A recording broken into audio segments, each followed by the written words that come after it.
I've worked in gyms for 5 years as a manager and as a personal trainer. On top of that, I have competed in over 15 different races, and I also am a psychology student and have worked in the mental health field. There is something very concerning that I realized. The most unstable people I have ever met and the most mentally unfit are in the gym. Not all of them are mentally unwell, but there is a very large percentage, and oddly, it's all the people that we look up to. So that got me wondering, have we confused fitness with health? Nowadays, you're not comparing yourself to just the average person you see walking in the streets. If you did that, we would all feel pretty good about ourselves a large amount of the time. But what we are doing is we're comparing ourselves to that social media influencer. For me, for a long time, it was the triathlete guys, the High Rocks guys, and all these hybrid athletes that were somehow, 220 pounds, super shredded, 8 packs, but still running 6-minute miles. I could never keep up. And then for some people, you're that young girl, you're looking at that influencer online who somehow says she only does Pilates, but in reality, we know she got a BBL. Or maybe you're a bodybuilder and you're following that guy online and he says, I'm vegan, I do it, I've been natural my whole life, you can do it too. But in reality, he also is not vegan and he's on steroids. Or the big one, these fitness influencers, that is their entire being. They literally just focus on fitness and health and they don't do anything else. So if I'm working a full-time job and I can only work out 15 hours a week if I'm really pushing it, but I'm comparing myself to somebody that literally gets paid to work out, that's not a fair thing to compare. And that is the current issue we're seeing. For most of human history, we just compared ourselves to the people next to us. But now with social media, we are able to compare ourselves to literally the most fit people ever, and somehow in our heads we feel like it should be normal and we should be at that level also. One of the big ones and the most stressful ones for me is the current uptick in steroid use, right?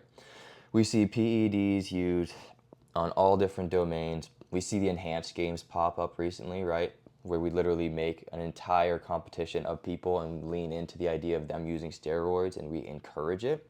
And then we see it on social media, right? You see, what is Sam Sulek, 24 years old, 25, and he's huge. He is juiced up to the gills. And then we see people like Dr. Mike Israetel. Hey, I'm on steroids, and he literally says he's okay with his lifespan shortening because he wants to look like a superhero now. That's just normalizing something that's not good. These young guys that are 18, 19, 20, 21, they're not even fully developed, but they're following these people and they're getting this idea that doing steroids is super normal and it's fine to say, yeah, hey, I'll sacrifice 5 to 10 years on the back end so I can look better now. The vanity culture, the steroid culture, it's not healthy. But on top of that, it's the people like the Liver Kings and everyone, where I know you're going to say, I didn't believe him anyway the whole time, blah, blah, blah. It's not about you. A lot of people did. A lot of people actually thought that the Liver King was natural for the longest time. And same thing with, a lot of the BPN hybrid athletes, right? They came out recently in a podcast and a lot of them said, yeah, we use PEDs. But for a long time, they were all going around saying, hey, we're all natural.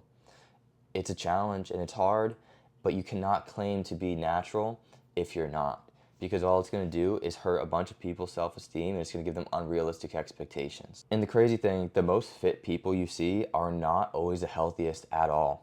Like that guy you see where you see the lower abs and you see the veins coming through, his body fat is so low, that means he doesn't have the fat he needs around his organs to properly protect them. And then you see on top of that, with fat getting that low, it also starts to drop your testosterone. And then you see people who have exercise addiction, right? I know multiple people who would come to the gym 6 a.m., they're back at 2, then they're back at 9 p.m. They're there all day. They cannot stop. It's something they need and they become fixated on. And then on top of that, you get the body dysmorphia. You get anorexia from it. You get bulimia from it. You get primarily in girls, but also a lot of men, which is kind of surprising. They have this sad feeling that they're not big enough or they're not small enough. Or for men, the waist needs to be super tiny, but you need to be really big up top. You need to have 20-inch arms, and it's a problem. The body dysmorphia and how much men specifically hate themselves is way more than anybody would expect. The guy you see walking in the gym and you go, oh damn, he looks great. He looks in the mirror and he hates himself. He thinks that he needs to do better. He thinks he needs to look better. He thinks he's fat right now, even though he has an 8-pack.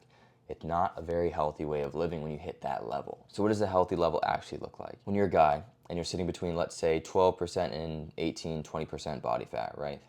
So maybe you have a little bit of top abs showing, feel pretty good. Testosterone is going to be kind of at its peak around that lower end.